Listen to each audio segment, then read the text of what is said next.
Hello and welcome to Mr. Wiley Teaches Math. Today we're going to be talking about factors and divisibility. A factor, we're going to be looking for all the numbers that divide evenly into another number. We could think of it as long division.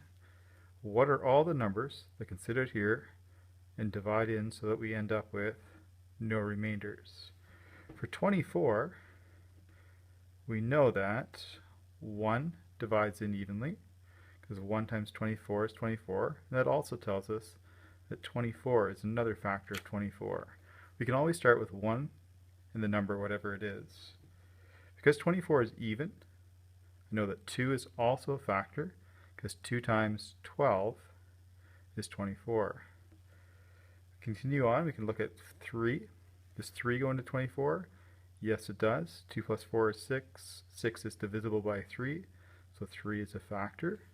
And 3 times 8 is 24. And I can start to pair them up this way. I can look at 4. Does 4 go into 24? Yes, it does. 4 times 6 is 24. So these should be my factors of 24. Each of these numbers, 24, is divisible by. I can do a quick check with the rainbow method to make sure that they actually pair up. So 1 times 24 equals 24, 2 times 12, 3 times 8, and 4 times 6. That's a quick check to make sure, because if I have a half a rainbow, half a bar, then I know I've missed one. 50. What numbers divide evenly into 50? Well, again, we can start with 1 and 50. 1 in the number will always go in evenly. The number ends in a 0, so it's an even number.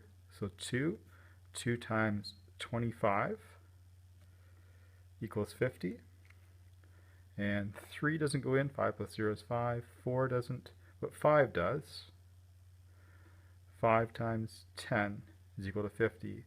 And again, I can do a quick check, make sure I haven't missed any. 1 times 50 is 50. 2 times 25, 5 times 10. There's a few exceptions to the rule for the rainbow method, like 49. What are the factors of 49?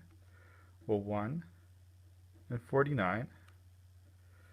2 doesn't go in, it's an odd number. 3 doesn't. 4 plus 9 is 13. 13 isn't divisible by 3. 4 is odd again. 5 is not ending in a 5 or 0 or 5. 3 didn't, so 2 and 3 didn't, so 6 won't divide. So let's take a look at 7. 7 times 7 is 49. 49 is a perfect square. 7 times 7 is 49. So in this case, our rainbow would look like this. 1 times 49 and 7 times 7. So the exceptions would be the perfect squares. If we remember what those are from the previous lesson, those would be 1. And then 2 times 2 is 4. 3 times 3 is 9. 4 times 4 is 16. 5 times 5 is 25. 6 times 6 is 36. 7 times 7 is 49, the one we're working with here. 8 times 8 is 64. 9 times 9 is 81. And 10 times 10 is 100. And those are the first perfect squares. All these are going to have one number in the middle that's a little bit different. Alright, well, thank you for watching. Remember to check the class website for additional notes, examples,